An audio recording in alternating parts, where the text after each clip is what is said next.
Hi, I'm Khalib Thompson, and I'd like to welcome you to a brand new broadcast we're calling Diaspora Perspective.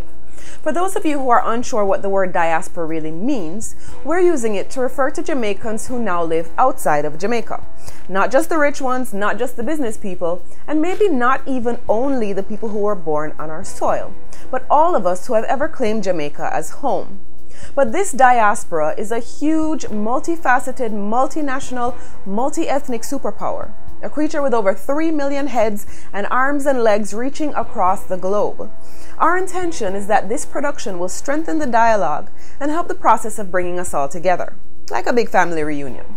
On this, our first episode, we want to tackle the elephant in the room that is the diaspora. Some people might take offense, but I call it the diaspora monster. Not because it's an evil thing, but because it is so big and so strong and so untamed. Efforts are being made to pull it all together. There's always a lot of talk, but why does it feel like nothing is happening? Is it because there's actually nobody doing anything, as Shaggy implied in December? Is it because there's no budget to pull together the type of mechanism that would control such an extensive endeavor? Is it because there's a stigma that the only people who can do anything for Jamaica are people with long pocket and plenty plain fear? These are some of the questions that have been presented. I won't claim to know all or even any of the answers, but I would like to try and broaden the conversation. So, this is how we'll do it on this episode and hopefully many more to come. I'm going to start a discussion here and we'll share our thoughts in the online world. This video will be posted on youtube.com/Caribcast. You can find the video and send us video replies with your thoughts by using your camera phone. We'll use some of your responses in a follow-up episode. Sound good? Great. Let's get started. Toward the end of 2013, Tessa and Chin's competing on The Voice galvanized the diaspora in a way that not only brought about a surge of patriotic pride in all of us, but also started a conversation about the power in our numbers, a power that is legendary but almost seemingly mythical. This Jamaican diaspora, whose power, if harnessed, can do much more than winning a singing competition. This diaspora that has so much wealth and so much influence and came out in so many numbers to that 2013 conference back home. We saw the pictures that seemed to present a united front in the coverage of that event, all the high-profile diaspora members. But afterwards, individuals went back to their lives in London and Toronto and New York and Miami. And then the diaspora as a united, uniform thing again becomes a concept. A number of little groups with big plans and great intentions and often great achievements that find success in their own neighborhoods and send money and supplies back to improve their own neighborhoods back home. If I were to pull some number out of the air, and please don't quote me on any of these because they have no basis, I'd say there are maybe 100 super community leaders worldwide and maybe another 20,000 super community members, meaning people who send money for causes or visit on missions or donate large lump sums. So, how do we harness the patriotic energy of the other 2,979,900 plus of us? We know the energy is there. We saw it for Tessan, we saw it for Bolt and Shelly and Asafa. If you walk into a room anywhere in the world and say, yo, and another Jamaican is in the room, they're going to say, yo. We love ourselves, we love our country, no matter what our economic bracket, and we all want to help however we can. So, here are a few suggestions on what we might look at based on entirely subjective and non-empirical feedback garnered primarily from gossip and Facebook, but possibly valid nonetheless. Number 1. Stop thinking of the diaspora as a single entity. I joked with a colleague the other evening about people saying the diaspora doesn't invest money and send money back home, as if the diaspora could put on her jeans and her shoes and pop over to JN with a $3,000 remittance. We talk about the diaspora like we talk about Santa Claus. The diaspora is a single accessible being that takes care of the needs of everyone in our country, if only we just believe. Far more realistic are some steps that one Mr. Murphy suggested to someone asking about how they could seek help from the diaspora. When I read the question, I shook my head again, thinking about this diaspora Santa Claus. But Mr. Murphy gave a very astute answer, and I want to include it here word for word for those who are truly interested in receiving help from abroad. He says, Start with the Jamaican Consulate General Office in the region you're targeting. They can provide you with info on Jamaican organizations, businesses, media, etc. If you're looking for publicity through the Caribbean or Jamaican media, seek them out directly and contact the editor. Send them a press release, announcements about the product, or seek interviews or a feature story. For market entry for a product and partnerships, you'll have to do some research or ask someone in the community you're targeting for leads. Network with Jamaicans at local events in the region if you can. The person who received this answer received it well, but my guess is many other people receiving an answer like this would respond by saying, "But that sounds like work, but I just want a little money." I think the quick mentoring that Mr. Murphy imparted was possibly even more valuable. Anyway, back to my point. The diaspora is huge and dispersed and should either be dealt with as such, or somebody needs to figure out how to virtually bring it all together. Number 2, get with the times. We need to vastly improve the appearance and quality of our engagement. Make it appetizing. If our content was as strong as Dutty Berry following Tessan's journey through the competition, it might not matter that our presentation wasn't glossy and shiny, but right now we neither have good presentation nor good content. What are the causes we should be working on? Which website can I go to offer my services? Is it only money I can offer? Can I start a local chapter of a bigger group? Can I find these answers anywhere?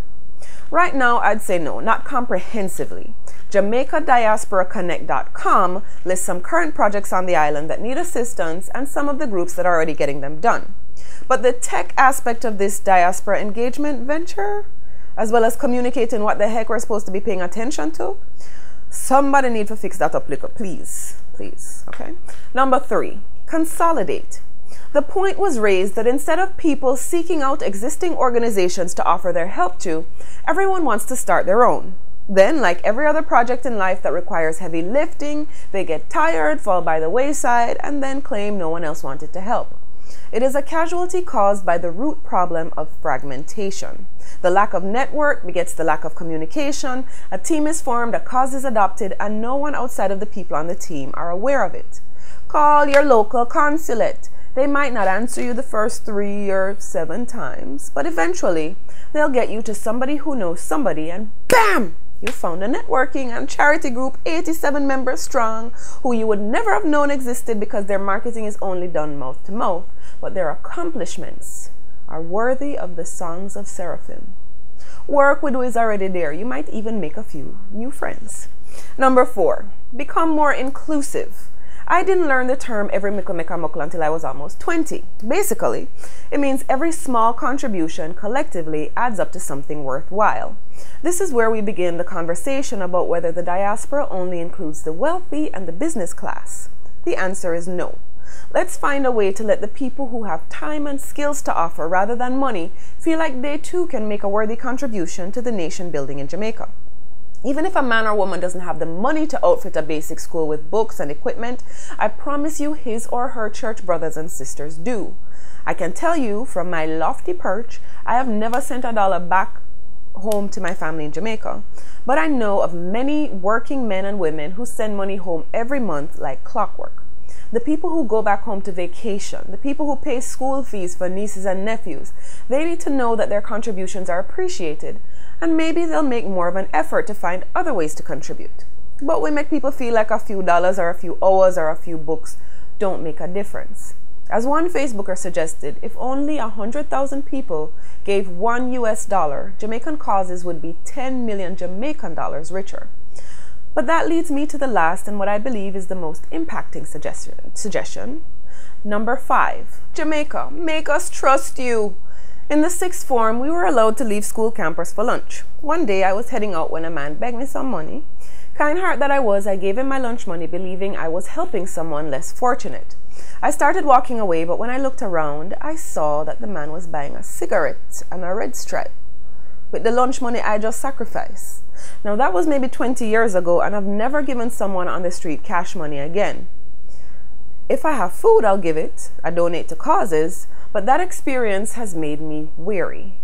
Jamaica has been through political scandal after scandal, cash plus, all-in, lot of scam protection squads, and I must send my money home to entrust to a stranger.